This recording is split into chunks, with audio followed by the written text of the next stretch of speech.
कृष्णाय वासुदेवाय हरये परमात्मने प्रणतक्लेशनाशाय गोविन्दाय नमो नमः। आपदामपहर्तारं दातारं सर्वसम्पदां लोकाभिरामं श्रीराम भूयो भूयो नमाम्यहम्। गुरुर्ब्रह्मा गुरुर्विष्णुः गुरुर्देवो महेश्वरः गुरुः साक्षात् परब्रह्म तस्मै श्री गुरवे नमः।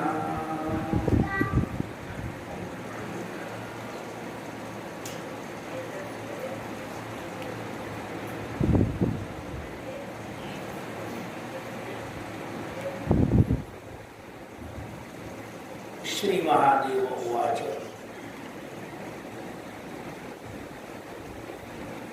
पार्वती देवीला महादेव वर्णन करून सांगतात।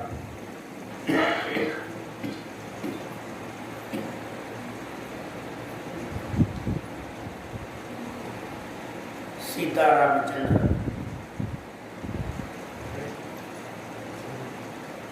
लक्ष्मणाबरोबर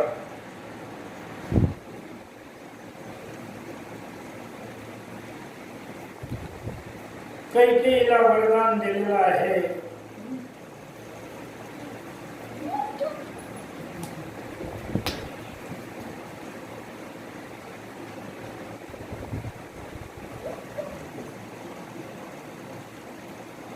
जरा दुःखद अशा प्रकारचा समाचार ऐकून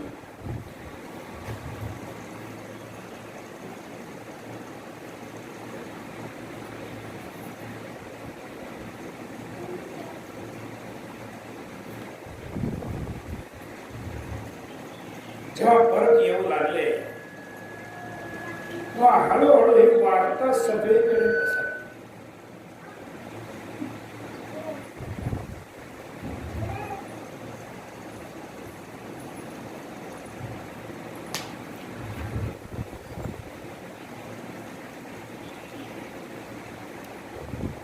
आणि भरताला राज्याभिषेक होणार आहे आणि रामाला वनवासामध्ये जाण्याची वेळ येणार आहे।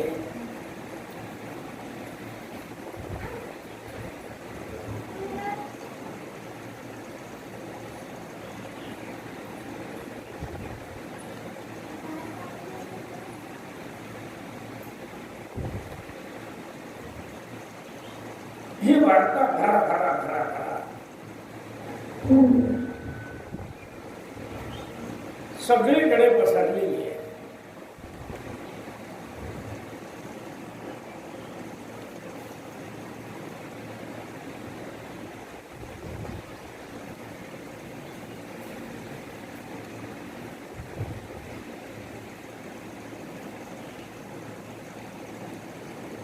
लोक आपापसामध्ये बोलतायत,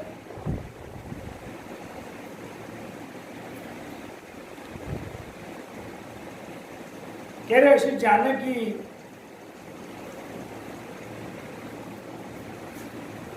पायामध्ये पादत्राण सुद्धा न घालता जाताना कधी आजपर्यंत बघितली का तुम्ही? आणि आज पहा रामाला तरी बघितलंय का?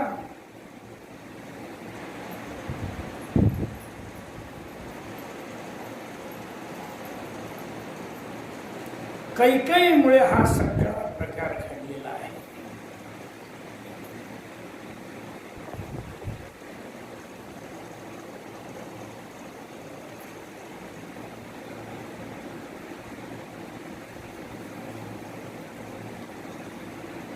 वार्ता सगळीकडे पसरली, लोकांच्या मध्ये चर्चा सुरू झाली। ऋषीमुनी साधू लोक सुद्धा याविषयी चर्चा करू लागले। काय दुर्दैव आहे पहा म्हणाले। त्या साधूंच्या मध्ये वामदेव नावाचे एक ऋषी होते।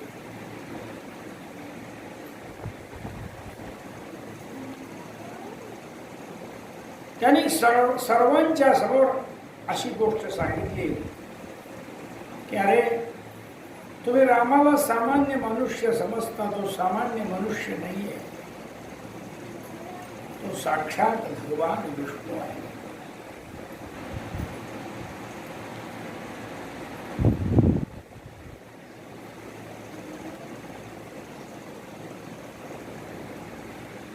ही जानकी म्हणजे त्याची लक्ष्मी आहे, योगमाया आहे.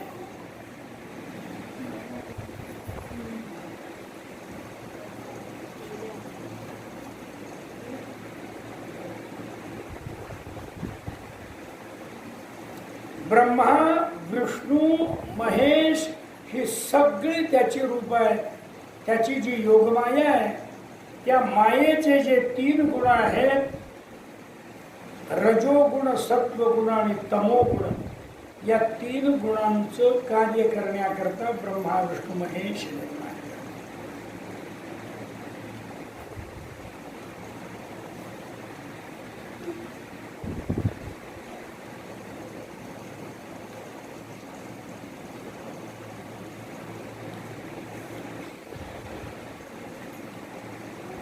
हा साक्षात परमात्मा अनेक प्रकारचे अवतार धारण करून या संपूर्ण सृष्टीला उत्पन्न करतो, सृष्टीचं रक्षण करतो आणि सृष्टीचा लय सुद्धा करत असतो.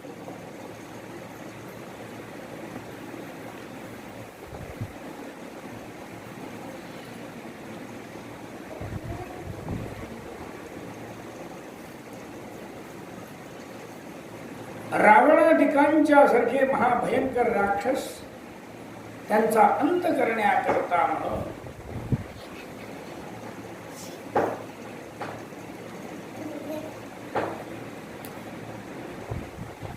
मनुष्य रूपाने अवतीर्ण झालेला आहे. का तर रावणादिकांना मनुष्या शिवाय मृत्यू नाही.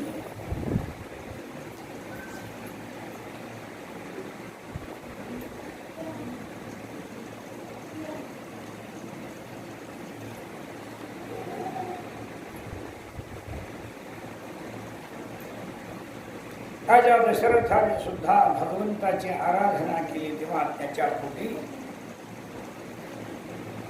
4 पुत्र जन्माला आले. 4 पुत्र म्हणजे साक्षात भगवान विष्णूंचे अंश.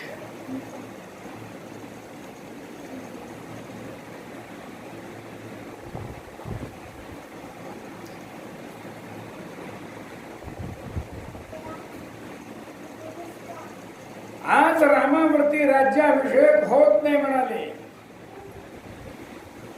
मग आज रामाचं वनवासामध्ये गमन होणार.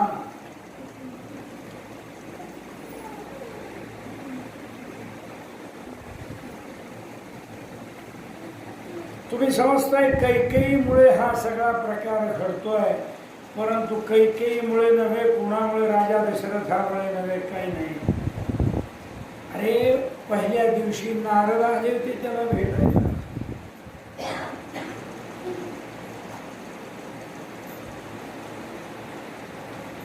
कोण सांगताय? वामदेव सांगताय.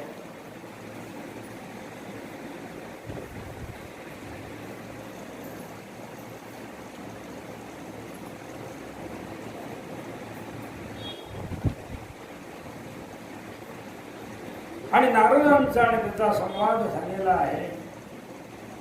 तेव्हा रामाने सांगितलंय की मी राज्याभिषेक करून घेणार नाहीये, वनवास गमन करणार आहे. बऱ्याच गोष्टी या ठिकाणी घडणार आहे.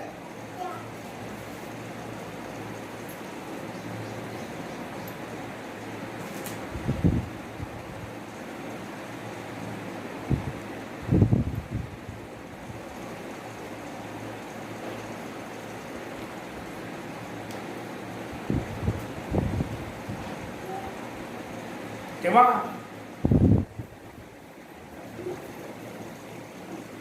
तुम्ही जे सगळ्या मानवी कल्पना ह्या ठिकाणी करत बसलेला आहात, लौकिक कल्पना करत बसलेला आहात, त्या लौकिकातल्या कुठल्याही गोष्टी या ठिकाणी करणार.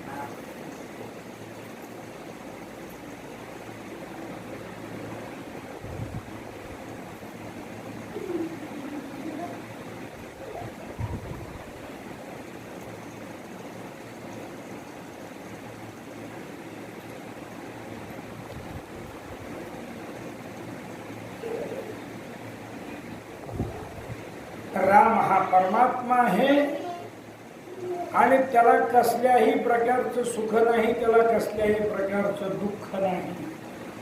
तेव्हा रामाची चिंता तुम्ही करू नका. चिंता स्वतःची करा आणि राम राम राम आपल्या मुखातून कसं जास्तीत जास्त भक्तीने कसं उच्चारलं जाईल त्याचा प्रयत्न करा. कारण राम नामाने सर्व लोकांचं कल्याण.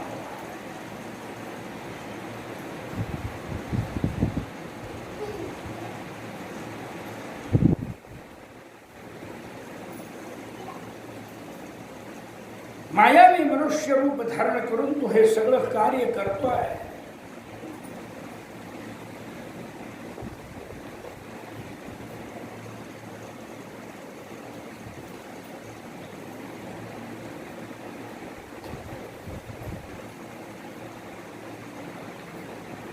तो हे सगळं आपलं चरित्र घडवतोय. का तर हे वाचल्याने, हे ऐकल्याने, त्याचं नाम घेतल्या कारणाने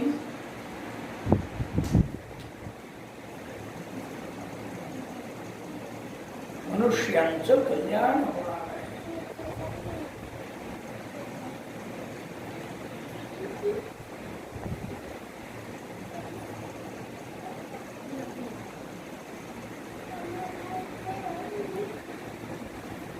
आपल्याला वरवर दिसताना हे सगळं विचित्र दिसतंय, परंतु हे सगळं आमच्या तुमच्या सगळ्यांच्या कल्याणासाठी तो घडवतो आहे.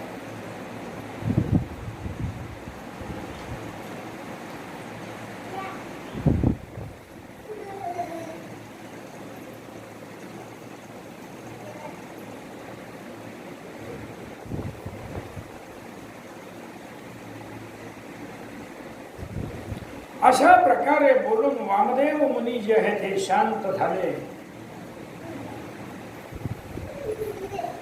सगळे आश्चर्यचकित झाले आणि रामाचं चिंतन करू लागले.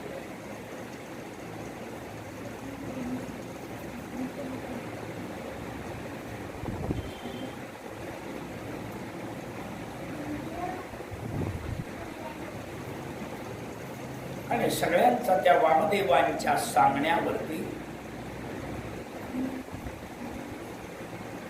अगदी व्यवस्थित विश्वास बसला.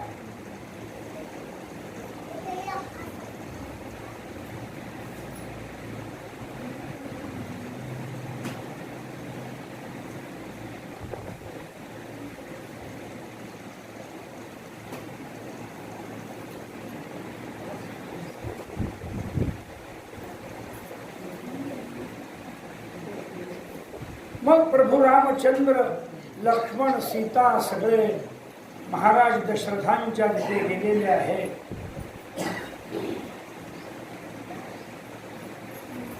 कैकेयीशी संभाषण झालंय.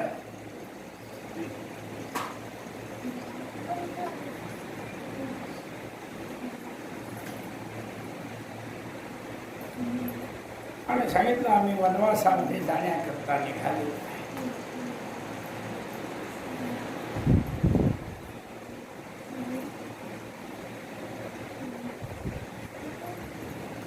आमच्या पितृचरणांची आज्ञा मला मिळावी. कैकेयीने वल्कल दिली रामाच्या हातात, लक्ष्मणाच्या हातामध्ये दिली.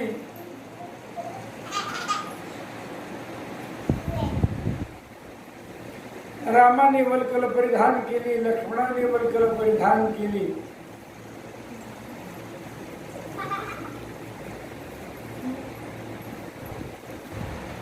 सीतेच्या हातात पण वल्कल दिली.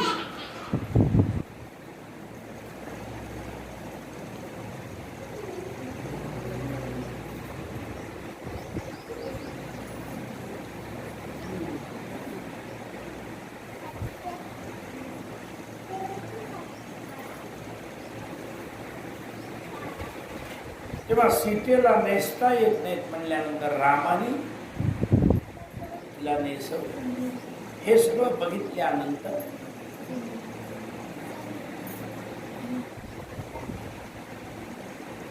वसिष्ठांना वगैरे सुद्धा राहवलं.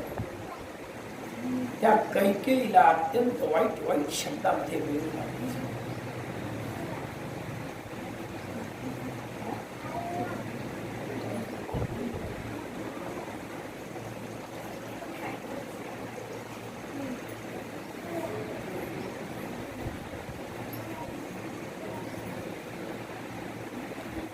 सगळ्यांना वल्कल दिलीस, कैकेयीला वल्कल, सीतेला वल्कल देण्याचं काय प्रयोजन आहे?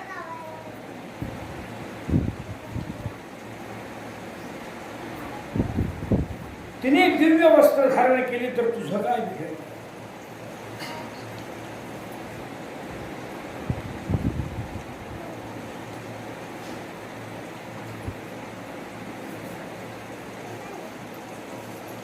आम्ही आणि सुमंत्राला रथ आणायला सांगितला. सुमंत्राने रथ आणला.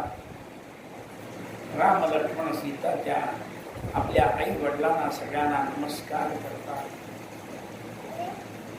आणि रथामध्ये बसून निघतात.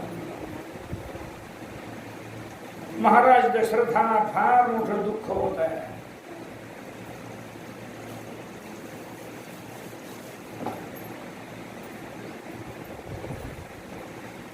हातामध्ये धनुष्य बाण, आणखीन तो भाता हातामध्ये घेतलेला आहे.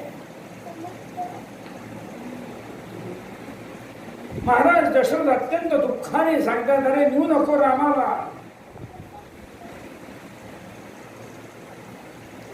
पण रामाने सांगितलं आता थांबायचं नाही, आता निघायचं.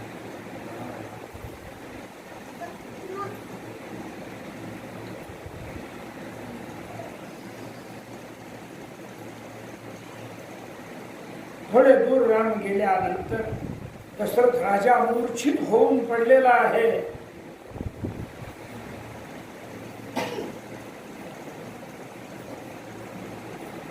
आणि राजा दशरथाने सांगितलं, मला आता कैकेयीच्या महालामध्ये नेऊ नका.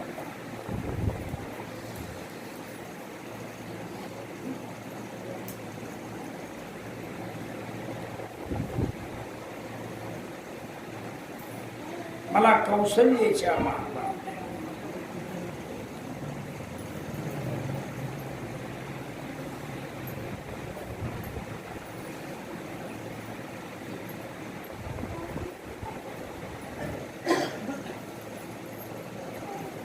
आता माझं जीवनच राहिले किती?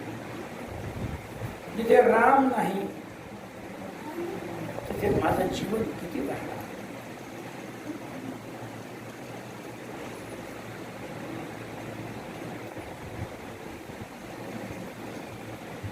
आणि कौशल्याच्या घरामध्ये प्रवेश केला आणि मूर्छित होऊन खाली पडले.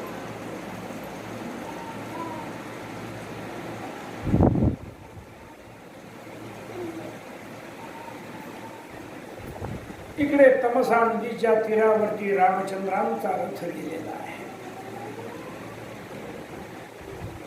तमसा नदीमध्ये जलपान केलं.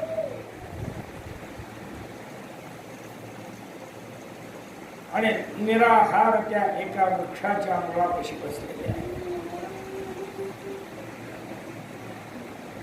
सीता लक्ष्मण सगळे बरोबर आहे. लक्ष्मणाला सुमित्रेने सांगितलं होतं की राम सीता या दोघांनाही माता पित्यांच्या प्रमाणे समजायचं. त्याप्रमाणे लक्ष्मण त्यांच्या सेवेमध्ये तत्पर होता.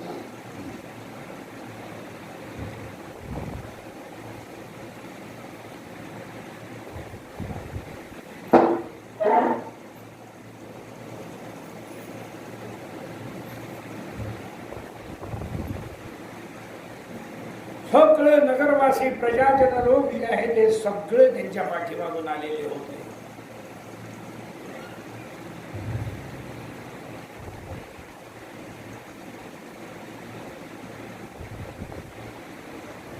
राम तर परत येणार नाही, लोकही माघारी जाणार नाही. तशी अवस्था बघितल्यानंतर सुमंत्राला रामाने सांगितलं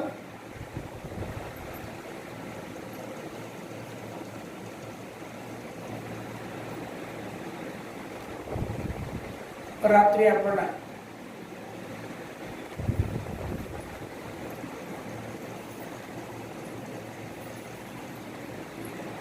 झोप घेतलेली आहे.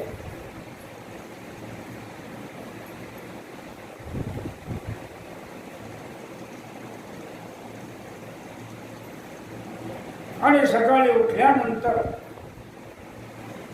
सगळे लोक झोपलेले असताना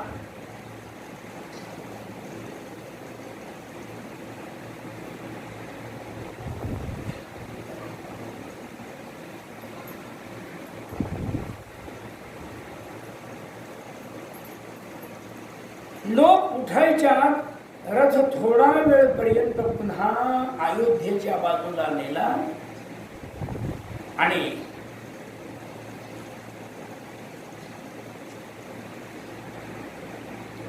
दुसऱ्या मार्गाने पुढे निघून लोकांना वाटलं उठल्यानंतर की आता आपला आग्रह मानून रामचंद्र जे आहेत हे पुन्हा अयोध्येकडे आलेले आहेत.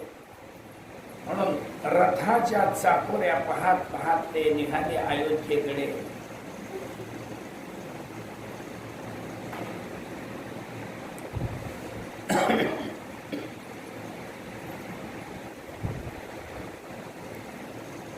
ते अयोध्येमध्ये येऊन पोहोचले, पण राम मात्र दुसऱ्या मार्गाने पुढे निघून गेले दंडकारण्य.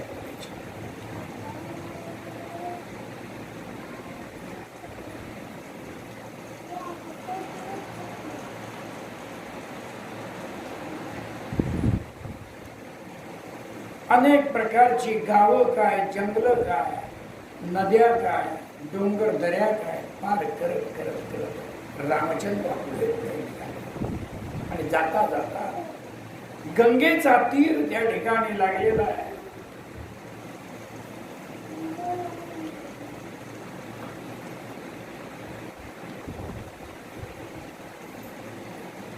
गंगेच्या काठावरती शिवशपा वृक्षाच्या मुळापाशी रामाने एक रात्र वास्तव्य केलंय. तिथे रामाचा मित्र गुह नावाचा रामाच्या सेवेसाठी उपस्थित झालेला.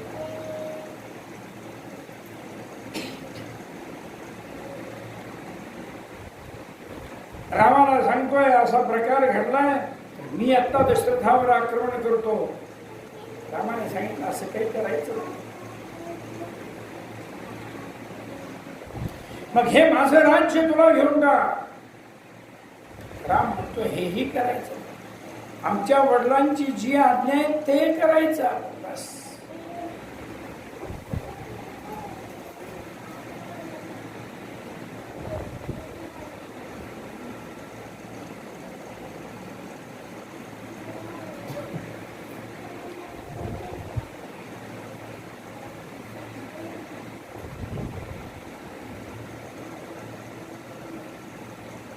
मग रामाला कंदमुळं फळं वगैरे आणून दिलेली आहे.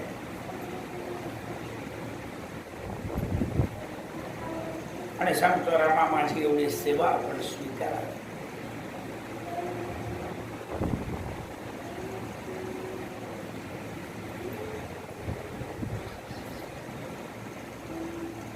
रामाने सांगितलं हे तुझं स्वीकार, तू मग कुठल्याही राज्यामध्ये प्रवेश नाही.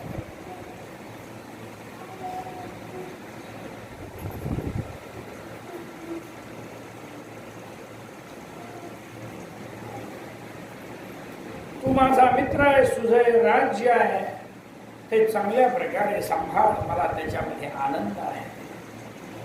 वडाचा चीक मागून घेतला रामाने लक्ष्मणाने आणि तो आपल्या केसांना लावला आणि केसांचा जटामुकुट मंडितम, तो जटेंचा मुकुट जो आहे हा बांधला. रामाचं चित्र नेहमी कसं असतं, हातामध्ये धनुष्य, भाता आणि डोक्यावरती इथे असा बुचडा बांधलेला असतो. तो जो बुचडा बांधलेला आहे तो म्हणजे जटा मुकुट आहे. सगळे केस असे वर घेतले, चीक लावलाय वडाचा आणि बांधून टाकले. बस मुनिवेश धारण केलाय प्रभू रामचंद्र. भांग पाडून बसलेलं नाही.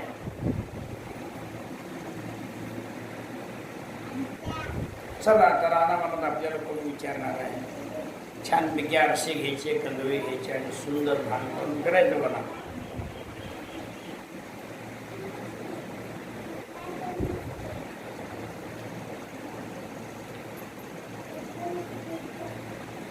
जटा मुकुट मंडिता. लक्ष्मणाने सुद्धा रामाप्रमाणे जटा मुकुट बांधला.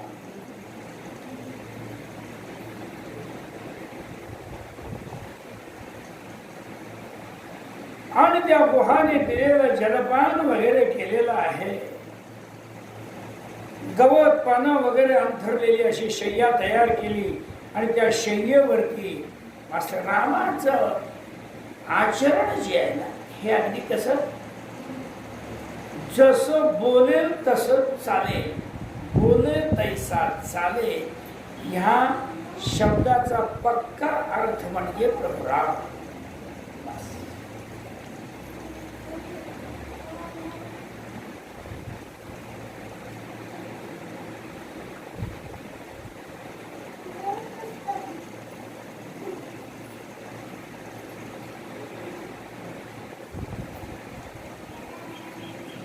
ज्याप्रमाणे अयोध्येतल्या पलंगावरती आनंदाने निद्रा सुख घेत होते राम, तितक्याच आनंदाने त्या शृंगवेरपुरामधल्या शिवशपा वृक्षाच्या खाली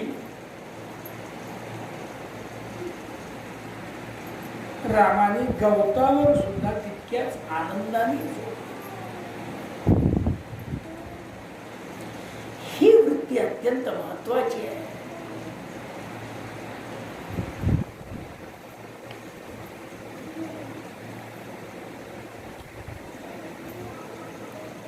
एवढ्या तेवढ्या मोठेपणाने फुलून जायचं आणि एवढ्या तेवढ्या कमीपणाने अगदी हुरळून जायचं, ही आमच्या तुमच्यासारख्या लोकांची जीवनामध्ये सवय आहे.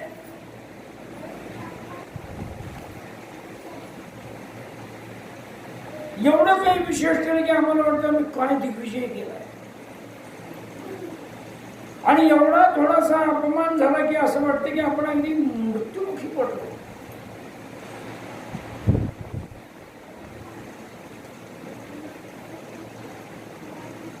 रामाला केवढा अपमान वाटायला पाहिजे होता. मला चक्क राज्याभिषेकाच्या समयी वनवासाला पाठवून दिलं. अपमान वाटायला पाहिजे होता की नाही? आपल्याला वाटतं की नाही एवढीशी गोष्ट आपल्या पेक्षा आपल्या मनाविरुद्ध बोलली की कसं वाटतं आपल्याला?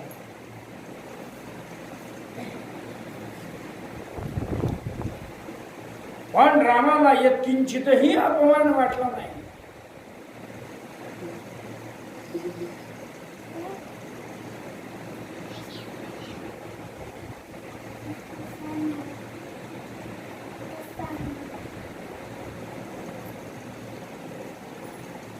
ततो विदुरे परिगृह्य चापम समान तुणीर धनुस्स लक्ष्मणः ररक्ष रामं परितो विपश्यन् गुहेन सार्धं सशरासने.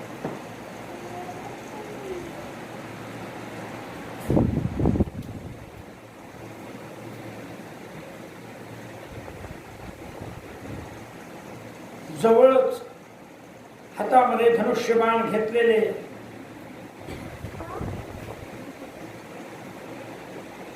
रामानुज लक्ष्मण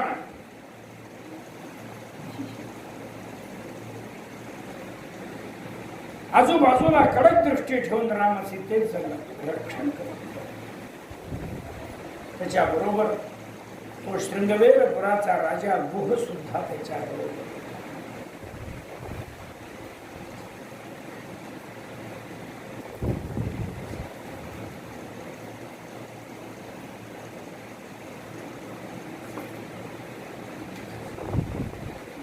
मग त्यांच्यामध्ये चर्चा चाललेली आहे. पहा काय रामावरती वेळ आली.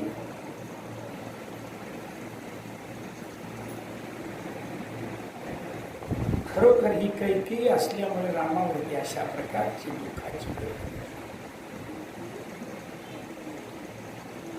काय त्या आजपर्यंत मंथरेने बुद्धिमत्ता दाखवली होती, परंतु आज त्या मंथरेच्या बोलण्याचा कैकेयीवरती प्रभाव पडला नाही. वास्तविक कैकेयी रामावर फार प्रेम करते.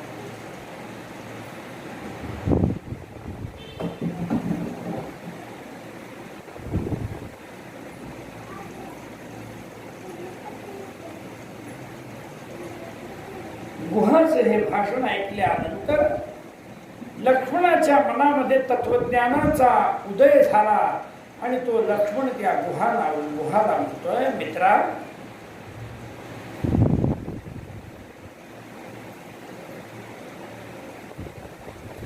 स्वपूर्वार्जित कर्मैव कारणं सुखदुःखयोः.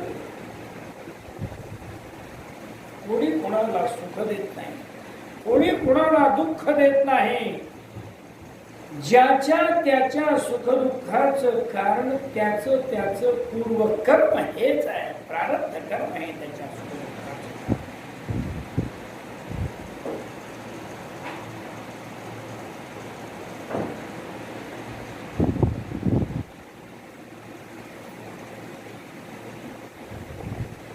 तुम्हाला माणसं भेटतात, तुमच्यापासून माणसं दूर जातात.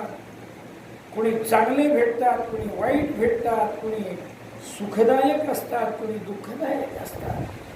जे जे काही घडतंय तुमच्याकडे ते सगळं तुमच्या पूर्व प्रारब्ध कर्माला अनुसरून आहे.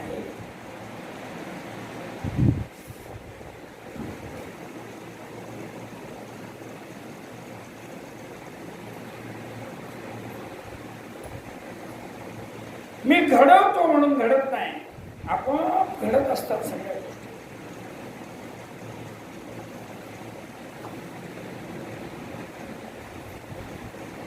सुखम वा यदि वा दुःखम स्वकर्म वशगो नरः यद्यत् यथागतं तत्तत् भुक्त्वा स्वस्थमनः.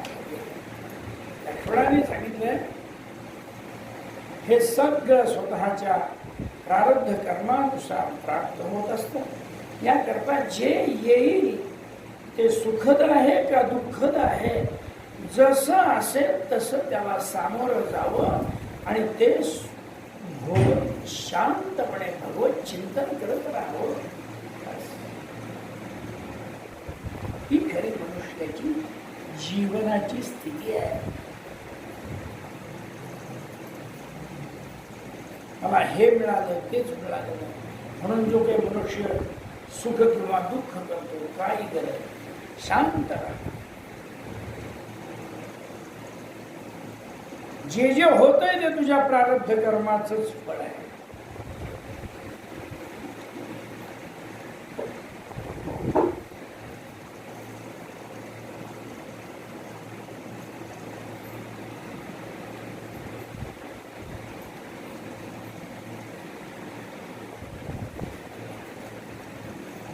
यस्मिन् देशे च काले च यस्माद्धा येन केन वा यस्माद्वा येन केन वा कृतं शुभाशुभं कर्म पूज्यं तत्तत्प्रमाण्यथा. किती महत्वाचा उपदेश लक्ष्मणाने गुहाला केला पहा. ज्या देशामध्ये, ज्या काळामध्ये, ज्याच्यापासून, ज्याच्या कुणाकडून कृतं शुभाशुभं कर्म भोज्यं, शुभकर्म सुद्धा अशुभकर्म सुद्धा सगळं कसं आहे, भोगायचं आहे. तत्तत्प्रमाण्यथा, ते त्या त्या ठिकाणी त्या त्या वेळेला भोग रूपाने पुढे येतं आणि ते त्या ठिकाणी मनुष्याने भोगायचं असतं. मग तिथे हर्ष विषाद मानायचे, अलम हर्ष विषादाभ्याम. आज आम्हाला लाखो रुपये मिळाले म्हणून आम्ही हर्षाने असे भरून जातो.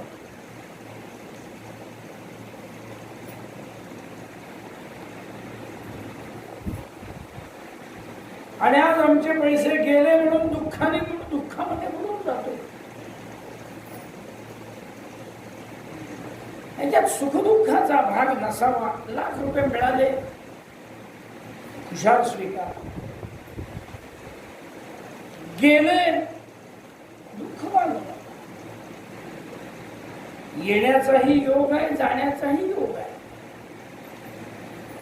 जसा योग असेल, जसं प्रारब्ध कर्म असेल, तसं दृश्य.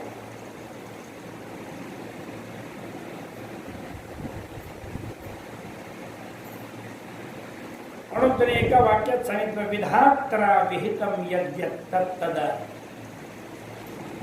विधात्रा विहित यद्यत् तदलंघ्यम सुरासुरैः. देव असोत, मनुष्य असोत, असुर असोत, कुणालाही हे टाळता येत नाही.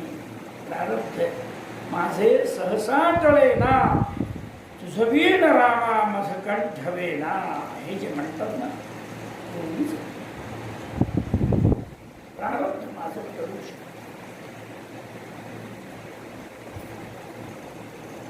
शरीर सुद्धा पुण्य पाप भोगण्याकरता अशा प्रकारचं उत्पन्न झालंय म्हणा. किती वर्ष जगायचं, किती वर्षानंतर मरायचं, आणि जगायचं ते सुखाने जगायचं का दुःखाने जगायचं, आनंदाने जगायचं का कसं जगायचं, हे सगळं सगळं ठरून गेलेलं आहे.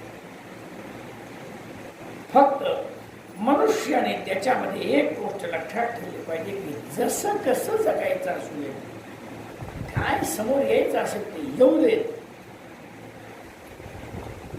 माझी जी अध्यात्म स्थिती आहे, या अध्यात्म स्थितीला मी कदापि बिघडून देणार, रामचिंतन मी कधी सोडणार नाही, कारण तो माझा आत्मानंद आहे.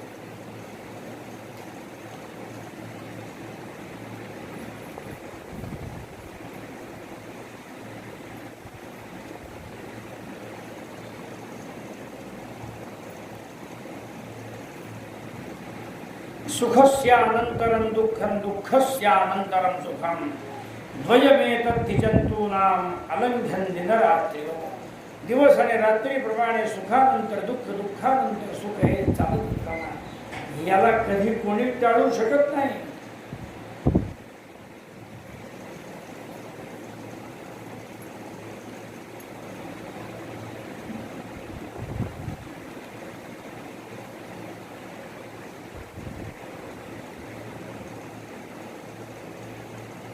सुखमध्ये आणखीन कसं सांगतात पहा, लक्षात घेण्यासाठी एक सुगाठीत आहे.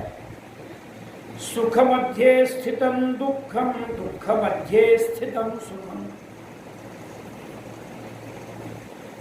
द्वयमन्योन्य संयुक्तं प्रोच्यते जलपंकवत्. पाणी आणि चिखल हे कसे एकमेकांमध्ये मिसळलेले असतात की नाही, तसं सुखामध्ये दुःख, दुःखामध्ये सुख यांचा एक प्रकारचा चिखल म्हणजे आपलं जीवन. किती सोप्या भाषेत आणि किती सुंदर सांगितले पहा.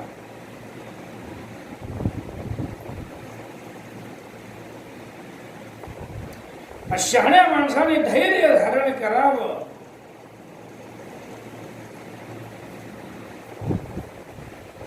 आणि जे चाललेलं आहे ते परमेश्वराच्या मायेच्या युगाने चाललेलं आहे, अशी भावना हृदयामध्ये व्यक्त करा. आणि आपलं जीवन जगावं, जितकं आहे जीवन तेवढं जगावं. त्या जीवनामध्ये भगवंताचं नामसंकीर्तन करता येईल तेवढं करावं. जेवढं शास्त्रोक्त पद्धतीने जगता येईल, वागता येईल ते भाव, कारण ती ईश्वराची आज्ञा आहे. एखाद्याला सोन्याच्या भांड्यात जेवायला मिळेल, एखाद्याला पत्रावळीत नाही हातात करपात्री बनवून जेवावं लागेल. तर बघायचं काय आपण, सोन्याच्या भांड्यात जेवायला मिळालं त्याचं ते भाग्य आहे. आम्हाला हाताच्या भांड्यात जेवायला मिळतंय हे आमचं भाग्य आहे. पोट भरतंय ना,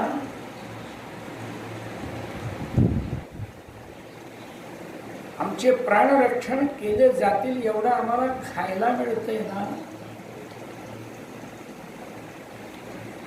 जाणे जो आज सोन्याच्या भांड्यात जेवतोय तो करपात्री होईल, आणि कोण जाणे जो करपात्री आहे तो सोन्याच्या भांड्यात जेवायला नाही.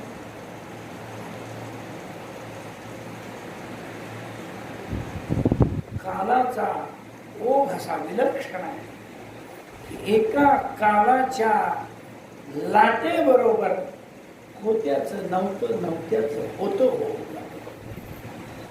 म्हणून कधीही कुणीही संकुचित वृत्तीने घाबरून आणि विचित्र पद्धतीने विचार करत राहू नये. अवस्था काहीही असो, आपल्या ब्रह्मानंदामध्ये, आपल्या आत्मानंदामध्ये मग्न असावं.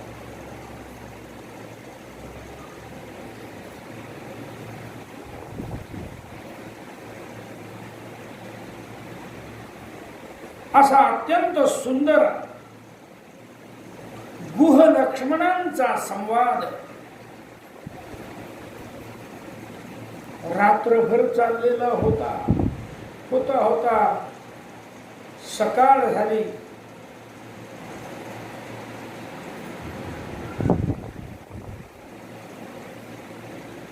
रामचंद्र उठले.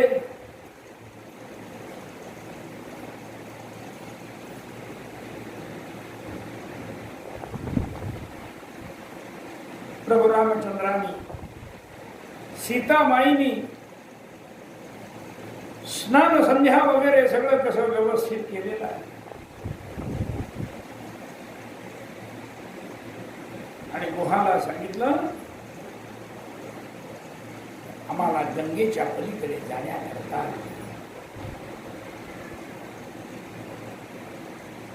एक नाव घेऊन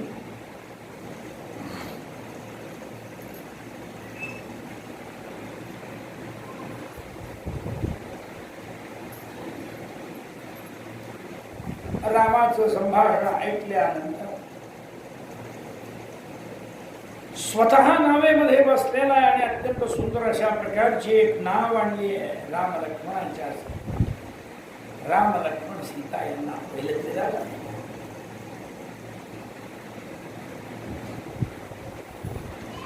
त्यांना नावेमध्ये बसवलं.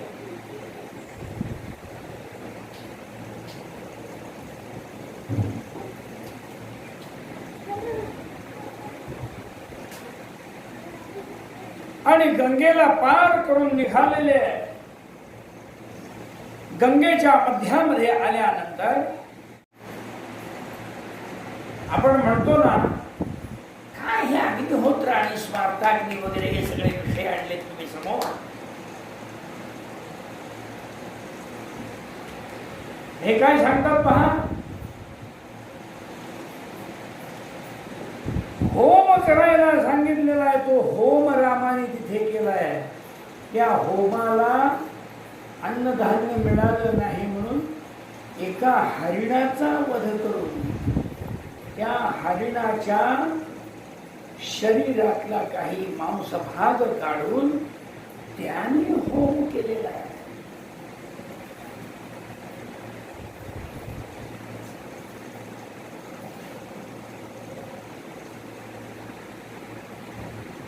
आणि मग यज्ञशिष्टाशिना हा यज्ञातला शिल्लक आहे तो प्रसाद आपण घेतलेला.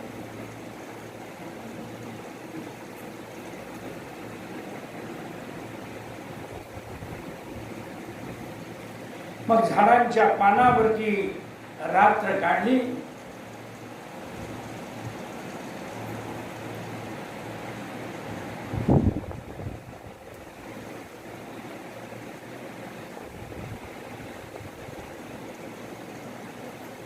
नंतर भरद्वाजांच्या आश्रमाकडे गेले.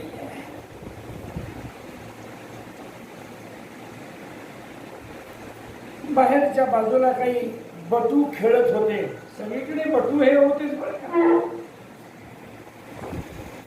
आणि म्हणतात, आगच्छ पादरजसा पुनीः रघुनंदन इत्युक्तो जमानी सीतया सह.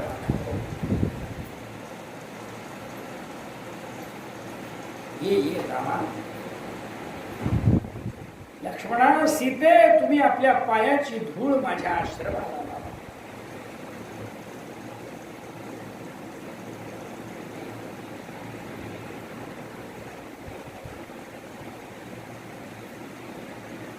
केवढं माझं महत्भाग्य आहे, मी न बोलवता सुद्धा प्रभो तुम्ही आमच्याकडे आला. आज माझ्या तपश्चर्येची सांगता झाली असं मी समजतो.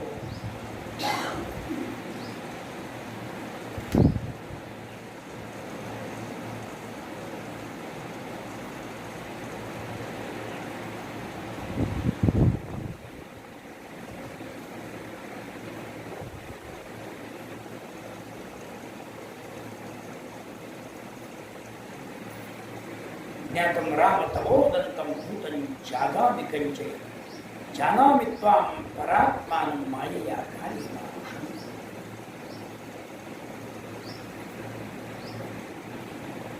तुझं सगळं पूर्वीचं चरित्र आणि आत्ताचं चरित्र पुढे होणारं सगळं माझ्या लक्षात आलं. तू मनुष्य रूप धारण करून इथे भूमीचा भार देण्याकरता सगळ्या देवांची प्रार्थना ऐकून तू ह्या ठिकाणी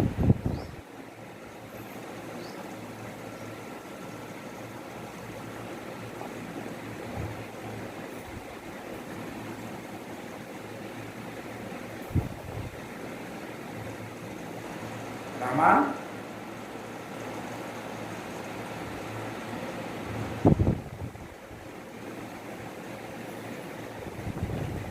यस्त्वां पश्यामि काकुत्स्थं पुरुषं प्रकृतेः परं रामस्तमभिवाद्याः सीता लक्ष्मणसंयुतः. रामाने लक्ष्मणाने सगळ्यांनी भरद्वाज ऋषींना नमस्कार केला.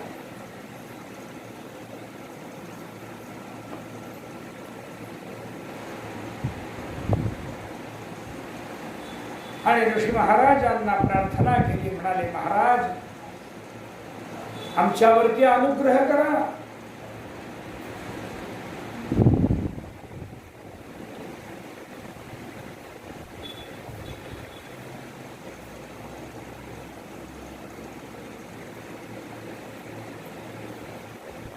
मग त्या ऋषी लोकांनी त्यांना काही उपदेश केले, सांगितले.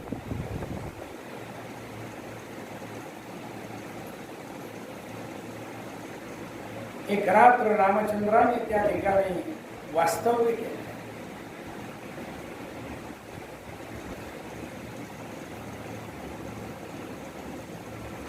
दुसऱ्या दिवशी पहाटे स्नान वगैरे केलं. भरद्वाजीमध्ये पुढचा मार्ग दाखवला रामचंद्राला. त्याप्रमाणे बरोबर मुनिकुमारही दिले आणि यमुना नदी पार करून रामचंद्र पुढे गेले. चित्रकूट पर्वतावरती जिथे वाल्मिक ऋषींचा आश्रम होता तिथे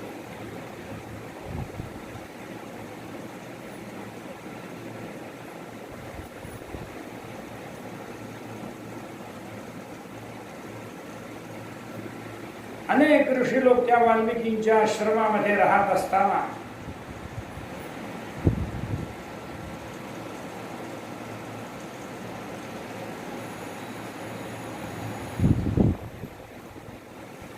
रामचंद्राला वाल्मिकी ऋषींचं दर्शन झालं. आश्रम कसा अत्यंत रमणीय अशा प्रकारचा होता.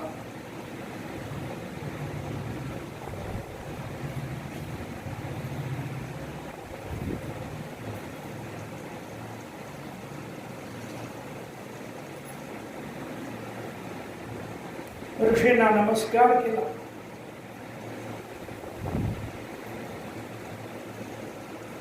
राम लक्ष्मण सीता सगळे समोर आहेत हे बघितल्यानंतर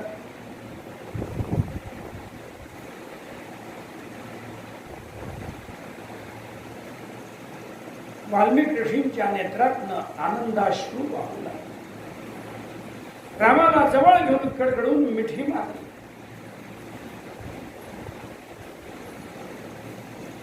आदरपूर्वक रामाची पूजा केली. त्यांना उत्तमोत्तम कंदमुळं फळं देऊन प्रेमाने त्यांना आपल्या आश्रमात घेत असतो.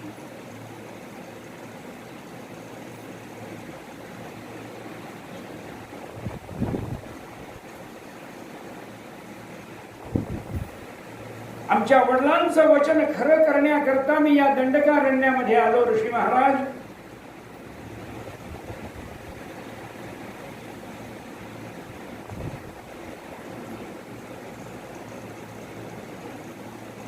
आपण सगळं जाणता आहात, मी त्याला सगळ्या गोष्टींचं स्पष्टीकरण द्यायची काय आवश्यक.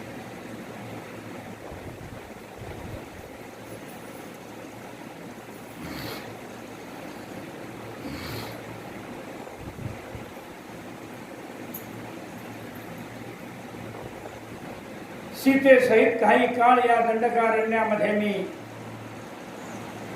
घालवण्याची इच्छा करतो.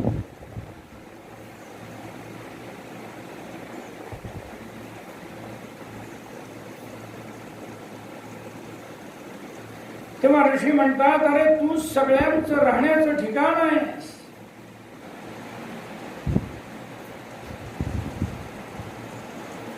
एवढंच नव्हे, सगळे प्राणी मात्र म्हणजे त्यांच्या हृदयामध्ये तुझं राहण्याचं ठिकाण आहे.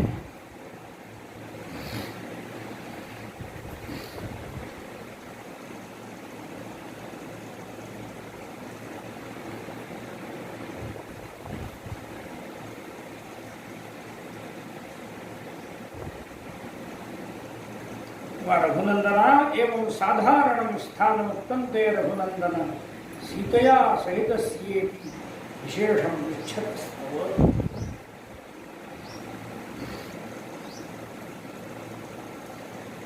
सामान्य राहण्याचं ठिकाण तुला सांगितलं, परंतु सीते सहित राहण्यास योग्य ठिकाण कोणता हा जो तू प्रश्न केलास ना,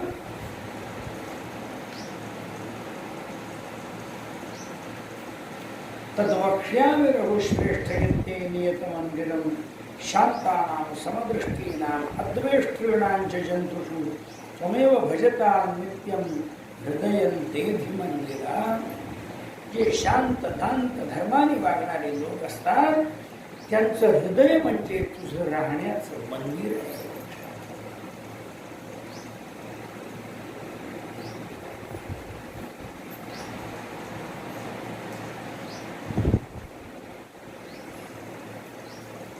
धर्मांचा विचार न करता जे लोक तुझं भजन करतात आहारदिशी, त्यांचं हृदय म्हणजे सीतारामांचं राहण्याचं ठिकाण.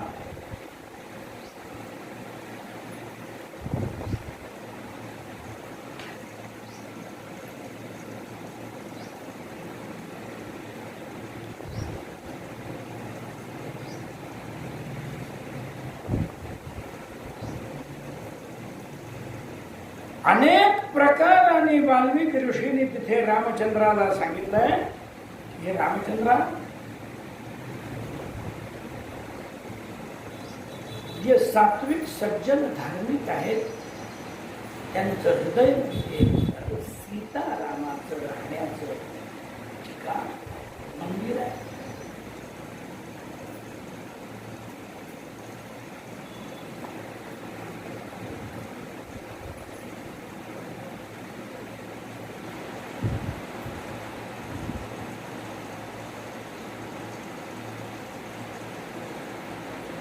प्रभुरामचंद्रांच्या पुढे वाल्मिक ऋषीने अत्यंत वेदांत युक्त अशा प्रकारचं संभाषण केल्यानंतर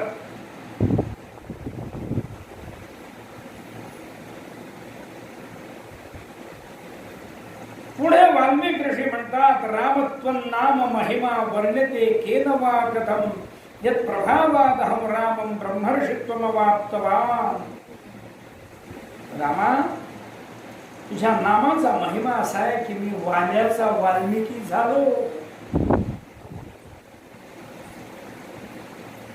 माझा इतिहास सांगतो. का सांगतो? मी स्वतः राम नामाचा अनुभव घेतलेला आहे.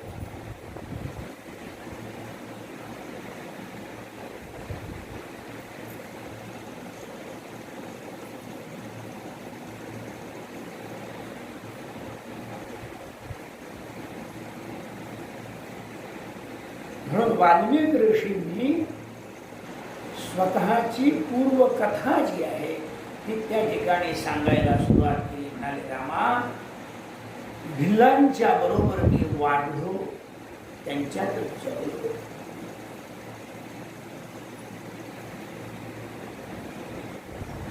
लोकांच्या मध्ये जो काही प्रसिद्ध भाग आहे हा थोडासा चुकीचा, थोडासा बरोबर असा भाग आहे. वाल्या कोळी होता अशी गोष्ट नाही.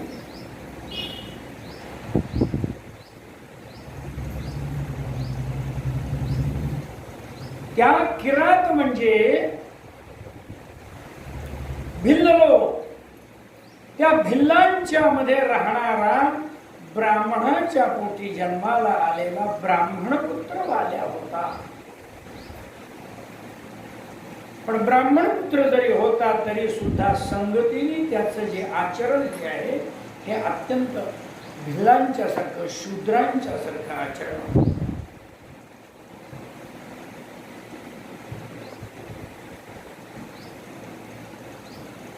आणि त्या शूद्रांच्या मध्ये राहता राहता भिल्ल स्त्री पासून मला अनेक पुत्र झाले. माझा संसार मोठा झाला. एवढंच नव्हे, उपजीविकेसाठी मी चोऱ्या माऱ्या करू लागलो.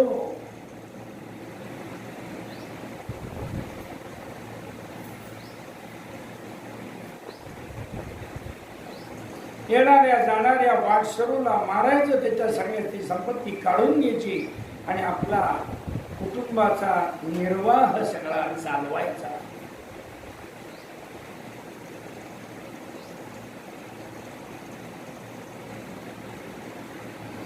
एकदा म्हणाले, या जंगलामधून सप्तर्षी चाललेले होते.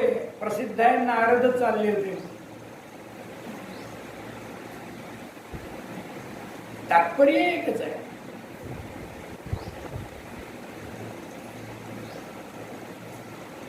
अत्यंत तेजपुंज अशा प्रकारचे हे सप्तर्षी चाललेले बघितल्यानंतर मी माझ्या नेहमीप्रमाणे हातामध्ये शस्त्रास्त्र घेऊन त्यांच्यावरती धावून गेलो.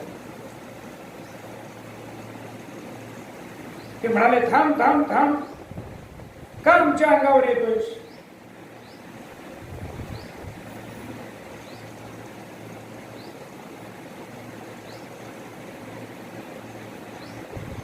दृष्ट्वा मुनयो अपृच्छन् किम मायासी, किम आयासी द्विजाधम, का आलाय आमच्या अंगावर?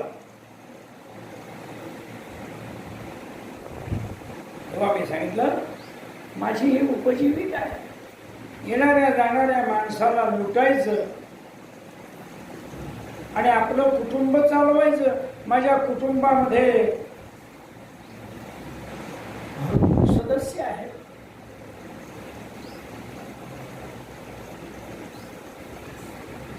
त्यांच्या रक्षणासाठी, त्यांच्या उपजीविकेसाठी हे कृत्य मला करावं लागतं.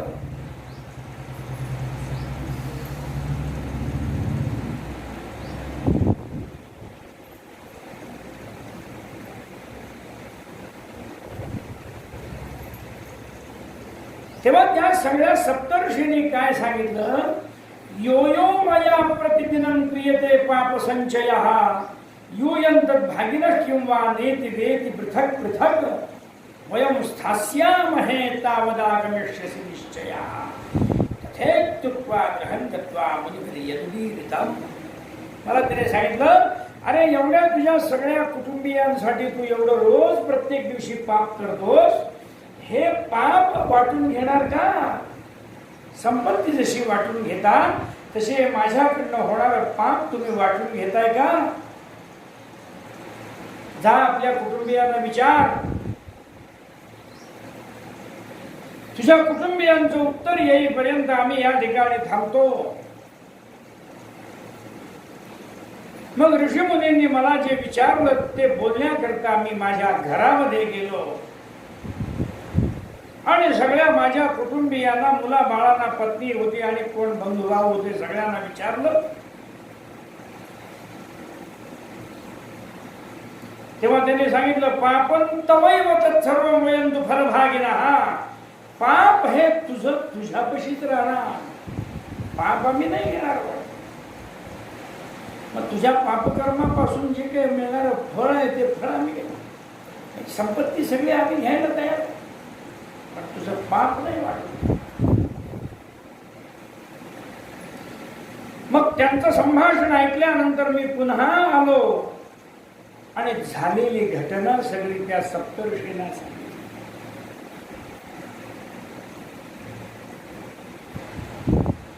त्या ऋषींचा मला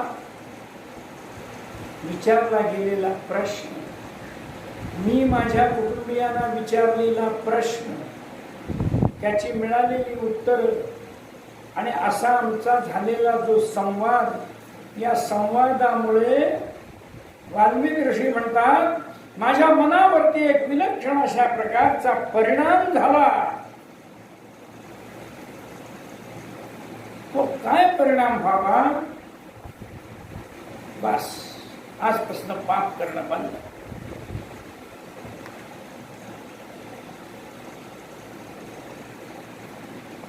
कारण आपण जे पापकर्म करतोय हे पापकर्म कोणी वाटून घेणार नाही.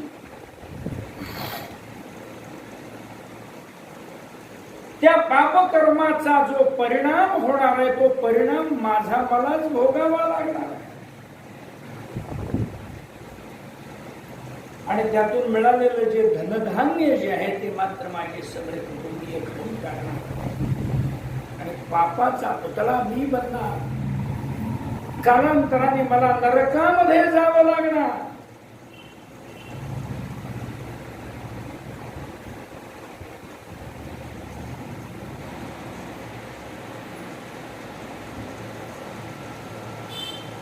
हे जेव्हा त्या ऋषीमुनींच्या प्रश्नामुळे माझ्या लक्षात आलं, त्या वेळेला म्हणाले मी त्या ऋषींना साष्टांग नमस्कार घातला आणि त्यांना प्रश्न केला, महाराज मला काहीतरी उपदेश करा. माझ्या इंद्रियांच्या रक्षणासाठी, माझ्या इंद्रियांच्या लालसा भागवण्याकरता मी हे सगळं करतो. इतका मी इंद्रियांच्या पराधीनतेमध्ये. आपण कोणी इंद्रियांच्या पराधीनतेतनं सुटलेलो आहोत का? कोणीही नाही. रामायण ऐकतो तेवढी चांगली गोष्ट आहे,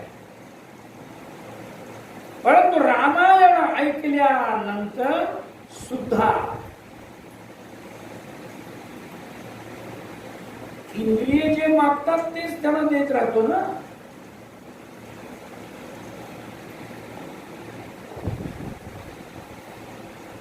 आपल्या इंद्रियांना राहायला छान घर पाहिजे ते दिलेलं आहे. सुंदर सुंदर मऊ गाद्या गिरद्या पाहिजेत त्या मिळालेल्या.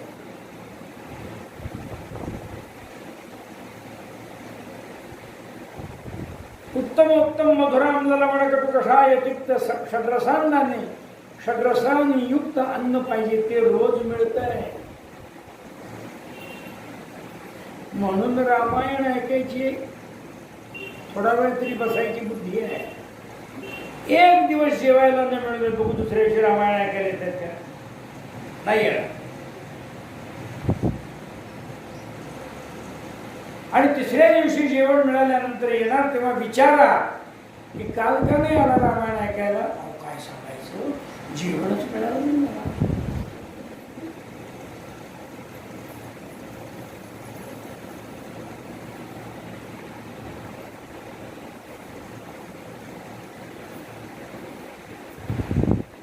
आहे की नाही अशी परिस्थिती?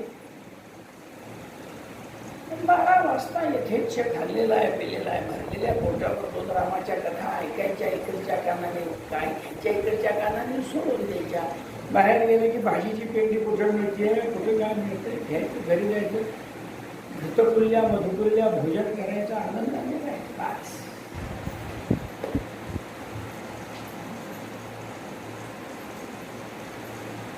आपण सर्व या विचारसरणीचे लोक आहोत.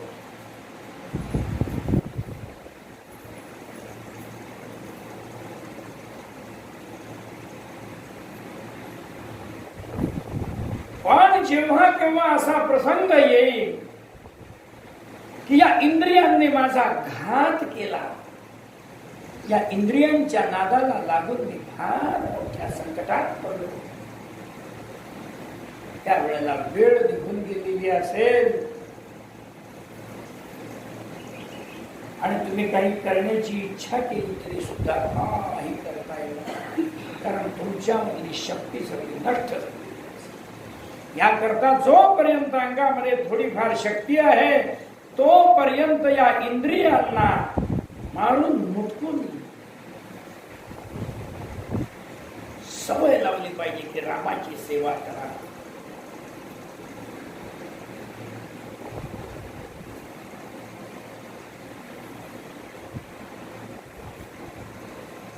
तसं म्हणाले तो जो वाल्या होता ना, ब्राह्मण पुत्र होता, त्याला ते लोक म्हणाले, अरे तुझ्या इंद्रियांच्या आणखीन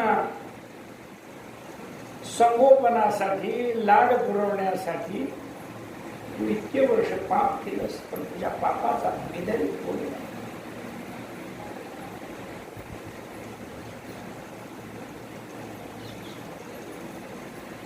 उठ उठ, तुला आम्ही काही उपदेश करतो, ज्या उपदेशामुळे तुला मुक्ती प्राप्त होईल।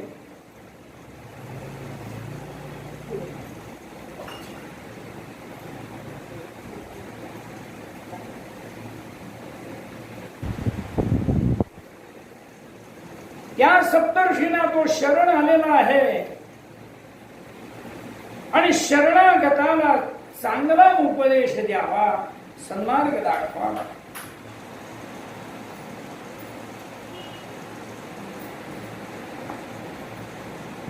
म्हणून या सगळ्या सप्तर्षींनी त्याला काय सांगावं, अरे वाल्या,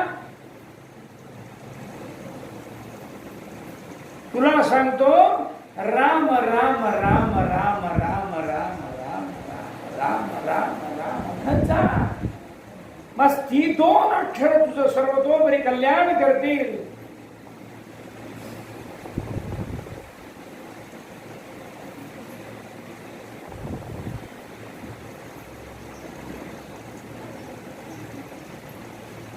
त्याला राम म्हणता येईल ना, तो वाल्या राम म्हणू शकत नव्हता, त्याला मर हा शब्द माहिती होता, कारण सारखं लोकांना मारायचंच ना।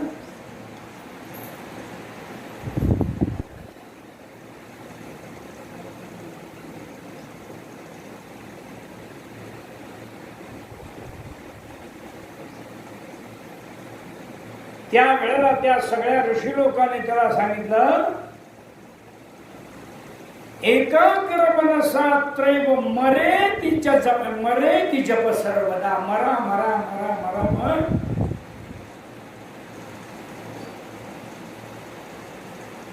एकाग्रतेने मरा मरा म्हण, काही हरकत नाही। त्याला मरा हा शब्द येत होता, मरा मरा मरा मरा मरा, आणि म राम राम राम राम राम करायला हळूहळू मरा मरा म्हणता म्हणता राम राम राम त्याच्या म्हण। महाराज किती दिवस म्हणू, आम्ही तुला परत येऊन भेटतो तोपर्यंत तू म्हणत राहा, थांबायचं नाही, म्हणत राहा।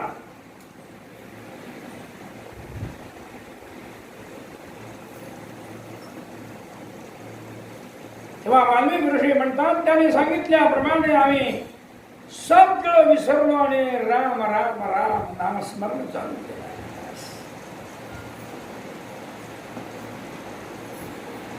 इतके वर्ष मी राम राम म्हणत बसलो, राम राम म्हणता म्हणता देहभान विसरलो आणि एका ठिकाणी बसलो असताना माझ्या अंगावरती वारुळ निर्माण झालं।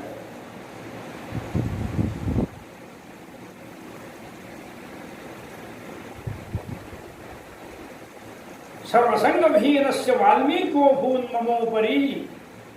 वारुळ, वाल्मिक म्हणजे वारुळ, हे वारुळ माझ्या अंगावरती निर्माण झालं आणि ततो युग सहस्रान, बघा लक्षात घ्या इथे शब्द किती महत्वाचे आहेत.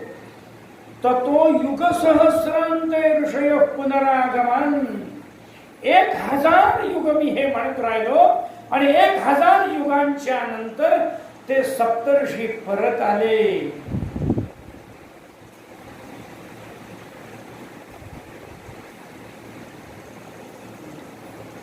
रामाचं नाव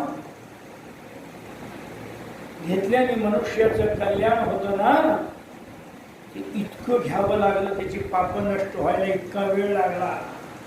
राम नामाने सुद्धा पाप नष्ट व्हायला इतका वेळ लागला. म्हणजे केवढी भयंकर पाप असतील पहा. पापाचे पर्वतच्या पर्वत पडलेले असतील, ते सगळे पर्वत हटवायला इतका वेळ लागला. 1000 युग पर्यंत वेळ गेला.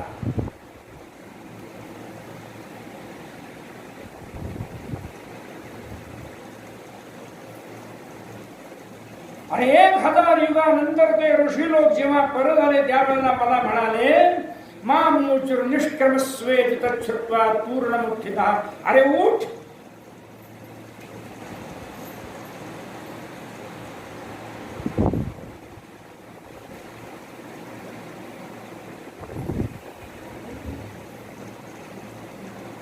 त्याबरोबर मी उठलो.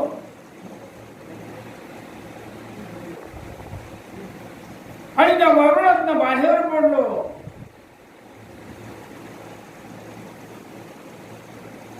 जसा धुक्यातून सूर्य बाहेर यावा तसा मी त्या वारुळातून बाहेर आलो. तेव्हा ते सप्तर्षी मला म्हणाले, आता तू भिल्ल राहिलेला नाहीस किंवा भिल्लाच्या संगतीतनं झालेल्या शूद्रासारखा आता तू राहिलेला नाही.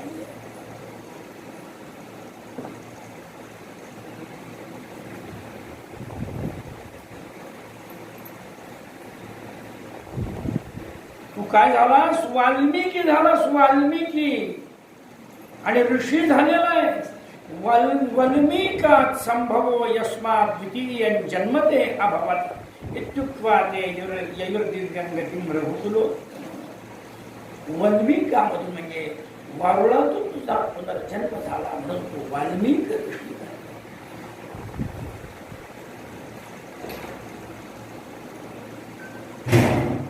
वाल्मिक ऋषी आज सीते सहित रामाला पाहतोय. ज्या रामाच्या नामाने माझं कल्याण झालं तो राम माझ्या समोर आज प्रत्यक्ष होत आहे.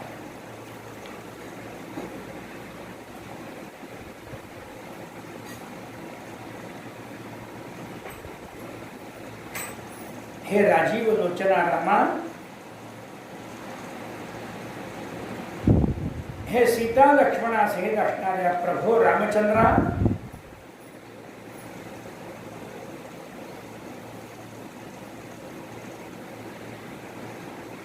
मी मुक्त झालो. आगच्छनाम भद्रंते स्थलम वै दर्शयाम्यहम. माझा आश्रम पाहण्याकरता या. मी माझ्या आश्रमस्थळी तुम्हाला दाखवतो. आणि सीता लक्ष्मणांच्या बरोबर रामचंद्राला बरोबर घेतलाय. शिष्य परिवार सगळा बरोबर आहे. आणि चित्रकूट पर्वत आणि गंगा यांच्या मधला जो प्रदेश आहे, भूभाग आहे, या भूभागामध्ये असलेला आपला सुंदर अशा प्रकारचा निसर्गरम्य असणारा आश्रम वाल्मिकी ऋषी रामाला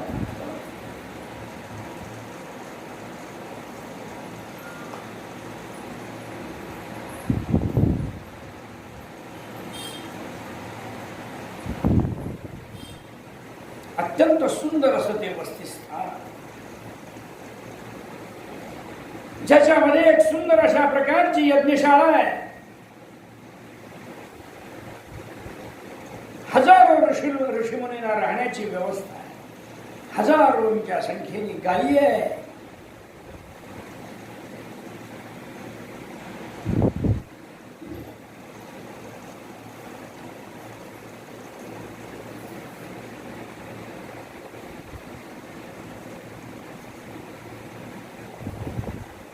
तत्र शालां सुविस्तीर्णां कारयामास वासभूः. प्राग पश्चिमम दक्षिणोदक शोभनम मंदिरद्वयम. तिथे राम लक्ष्मणांना राहण्याकरता म्हणून सुंदर सुंदर कर्णकुट्या तयार करून दिल्या.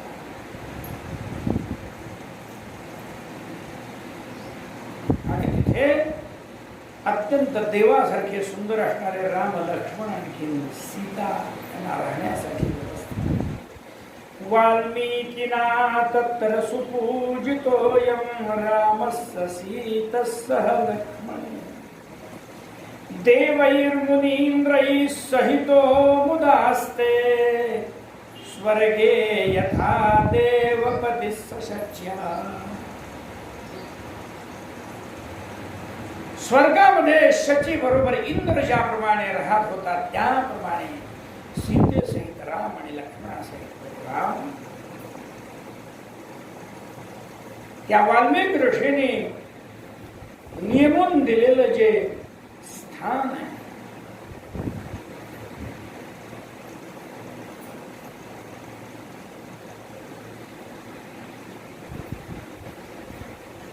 त्या स्थानामध्ये आनंद राहिलो.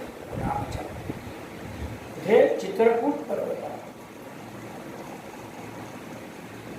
असा हा अयोध्या कांडातला भाग चित्रकूट पर्वतापर्यंतचा सगळा सांगितला. आणि आता म्हणाले भगवान शंकर इकडे काय चाललंय बघूया अयोध्येमध्ये.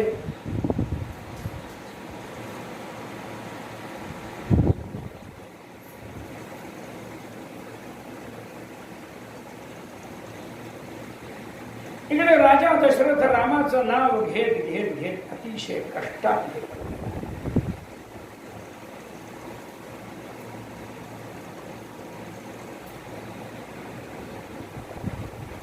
तिकडची परिस्थिती आपल्याला माहिती आहे. दशरथ राजा अत्यंत कष्टामध्ये पडलेला आहे. कौसल्याच्या भवनामध्ये आहे आणि रामाचं नाव घेता घेता क्षणार्धामध्ये त्याला एक गोष्टीची आठवण झाली. माझा आता मृत्यूकाळ जवळ आलेला आहे. तो सुद्धा पुत्रशोकाने मला मृत्यू होणार आहे का तर श्रावण बाळाच्या आई वडिलांचा मला शाप आहे आणि त्या शापामुळे मी त्या ठिकाणी आता प्राण होणार आहे. ती सगळी कथा कौसल्या सुमित्रेला राजा दशरथाने सांगितली आणि आपल्या प्राणांचा त्याग ही गोष्ट भरतापर्यंत पोहोचवली. कैकेयी म्हणते आता माझा भरत येईल आणि त्याला आपल्या राज्यावरती बसवूया वगैरे सगळे मनोरथ रस्तीये. आणि तिकडे गेल्यानंतर त्याला बोलवून आणले. आल्यानंतर तो अत्यंत दुःखामध्ये पडला आहे. त्याला ज्या वेळेला कळलं की हे माझ्या आईमुळे सगळं घडलेलं आहे तेव्हा त्याने आपल्या मातेचा धिक्कार केला. माता न तू वैरिणी गजवानी केलं. तुला पाहता तृषार्त होते या खडगाची धार. श्रीरामाची मायवरी तू कसा करून निवार. त्यात सुद्धा रामाचं महत्व. तुला पाहिलं असताना माझ्या खडगाची धार पुसती तृषार्त होती आहे. पण कैकेयी तू सुद्धा रामाची आई आहेस.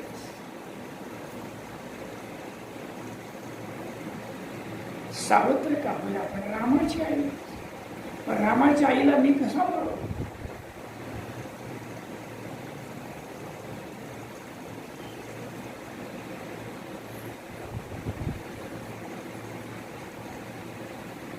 आणि मी जर तुला मारलं तर माझ्या दोन आया ज्या आहेत कौसल्या सुमित्रा या मला कुपुत्र म्हणतील. कुपुत्र म्हणतील. मला कैकेयी माता मोठी जाय म्हणून मी तुझ्यावर आक्रमण करत नाही. आणि आता तू झगड्यास नालायक आहे.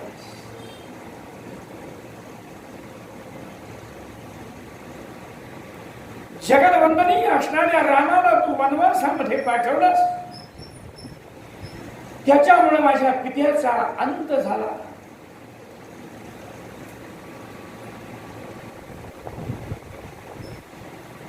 अशा सगळ्या कठोर वाणीमध्ये बोलून भरताने राज्य स्वीकारलंच नाही. आपल्या वडिलांचा औरधे कर्म केलं आणि तिथे 12-14 दिवसाचा सगळा औरधे ही क्रियाकलाप झाल्यानंतर वसिष्ठ ऋषीला बोलवून घेऊन सगळ्या राजसभेमध्ये आपला विषय मांडला आणि म्हणजे काय नाही, राम लक्ष्मणांना रामाला परत वनवासामध्ये असेल तिथून घेऊन यायचं आणि त्याच्यावरच राज्याभिषेक करायचा.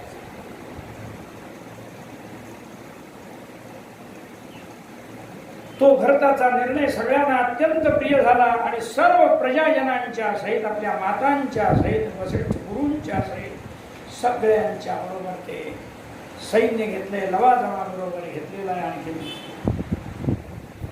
भरत रामाला शोधण्याकरता आला. वाटेमध्ये शृंगवेर पुढे सापडत आहे.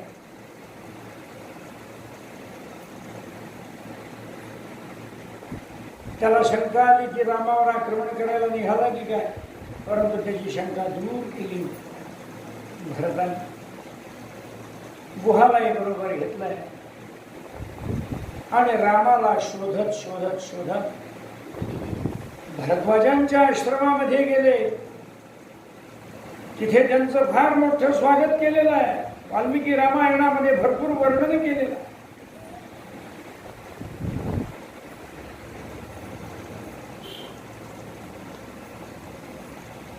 आणि मग तिथून म्हणाले वाल्मिक ऋषींच्या आश्रमाकडे, भरद्वाजांच्या आश्रमाकडून वाल्मिक ऋषींच्या आश्रमाकडे. आणि तिथे चित्रकूट पर्वतावरती राम लक्ष्मण सीता यांनी आपल्यासाठी बांधलेली जी पर्णकुटी आहे, ही पर्णकुटी त्यांना सापडली आणि तिथे रामाची आणि भरताची भेट झाली. त्या राम भरताच्या भेटेमध्ये दोघांनी अत्यंत प्रेमाने एकमेकाला कडकडून आलिंगन दिलं आणि भरताने भरपूर आग्रह केला. तरी सुद्धा प्रभू रामचंद्राने भरताला शास्त्रानुसार सगळा विषय, तू जे बोलतोयस ते केवळ लौकिकतेने बोलतोय आणि मी जे बोलतोय ते शास्त्रोक्त पद्धतीने बोलतो आहे, तेव्हा पितृवचन पाळून दोघे होऊन कृतार्थ.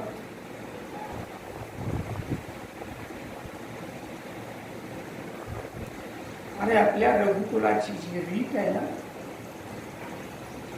हे वचन पाळण्याची आहे. मग भरताला ते पटलं. त्यावेळेला सुद्धा आश्चर्याची घटना घडली आहे. कैकेयी त्या रामाच्या कर्णकुटीच्या मागच्या बाजूला उभे होते, राम मला भेटेल का म्हणून. पण राम ज्या वेळेला मातांना भेटण्याकरता जातो त्यावेळेला रामाने पहिल्यांदा जर काही केलं असेल तर माता कैकेयीचं दर्शन घेतलं आणि मातेने रामाला जवळ.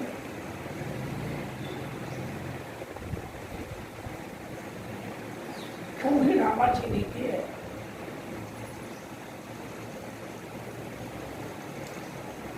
कैकेयी मातेने रामाला जवळ घेतलं आणि रामाकडे क्षमा याचना केली. राम, कशी मला बुद्धी झाली मला समजत नाही, काय बोलले हे माझ्या सुद्धा ध्यानामध्ये येत, पण घडलं ते फार मोठं घडलं. मग रामाला सगळ्यांच्याकडून समजलं की आपले पिताश्री स्वर्गवासी झाले, तेव्हा रामाला दुःख झालं. पण रामाने त्या ठिकाणी तिलांजली दिली, आपल्या वडिलांचं श्राद्ध केलं, सर्व काही करून भरताला समजावून सांगितलंय, मातांना सगळ्या समजावून सांगितलंय, गुरु वसिष्ठांना समजावून सांगितलेलं आहे. आणि याकरता अयोध्येस हो तू राजा रंकमी वनीचा, पराधीन आहे जगती पुत्र.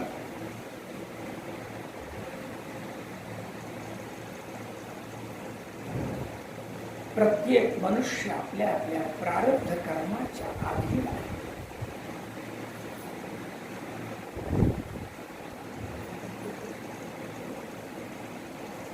केव्हा सुखाची अवस्था येईल, केव्हा दुःखाची अवस्था येईल, या सगळ्या अवस्था आपल्या प्रारब्ध कर्मानुसार आहे. तेव्हा त्या मनुष्याने भोगल्याच पाहिजे, त्याशिवाय पर्याय नाही. आणि आपल्या कर्तव्याला कुठेही बाधा निर्माण होईल अशा प्रकारे वागता यावं. त्याकरता अयोध्येचं उत्तम अशा प्रकारे संगोपन करून तू आपल्या वडिलांचं शब्द पालन कर. आणि वनवासामध्ये राहून मी आपल्या वडिलांचा शब्द पालन करतो. जा, तुझ्या हृदयामध्ये मी आहे.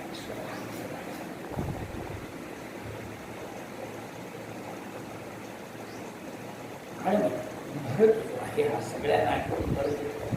रामाच्या पादुका घेतोय आणि अयोध्येमध्ये प्रवेश न करता अयोध्येच्या जवळच्या प्रदेशामध्ये नंदीग्राम म्हणून एक ठिकाण आहे, त्या नंदीग्रामामध्ये वास्तव्य करतो. आणि राजसिंहासनावरती पादुका ठेवलेल्या आहेत. आणि त्या पादुकांना सांगून प्रत्येक दिवशी स्वतः रामासारखा वडाच्या ठिकाणी जटामुकुट बांधून आणखी वल्कल परिधान करून कंदमूळ फळं खाऊन राहतो. सर्व संघ परित्याग करून राहिलेला आहे. भरत एक तसा, शत्रुघ्न तसा, राम लक्ष्मण तर वनवासामध्येच आहे. आणि संपूर्ण या आपल्या भारत देशाचं राज्य जे आहे की त्या रामचंद्राच्या पादुकांना सांगून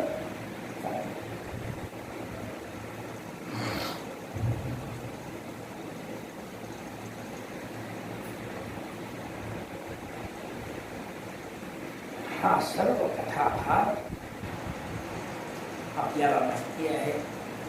म्हणून अत्यंत संक्षेपतः वर्णन केला. याच्या पुढचा जो कथाभाग आहे, भरताचं राज्य चाललेलं आहे.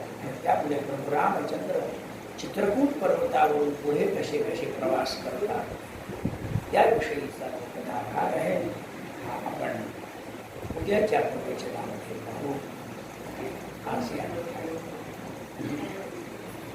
वक्रतुंड महाकायो सूर्यकोटि समप्रभ निर्विघ्नं कुरु मे देव सर्वकार्येषु सर्वदा. विघ्नान् नाशय मे सर्वान् नाशायोपस्थितां प्रभो. त्वत्प्रसादेन कार्याणि सर्वाणि करोमि. शत्रूणां बुद्धिनाशोऽस्तु मित्राणां जयम्. इति विज्ञाप्य देवेश प्रणमामि पुनः पुनः. या कृष्णाय वासुदेवाय हरये प्रणतक्लेशनाशाय गोविन्दाय नमो नमः. आपदामपहर्तारं दातारं सर्वसम्पदां लोकाभिरामं श्री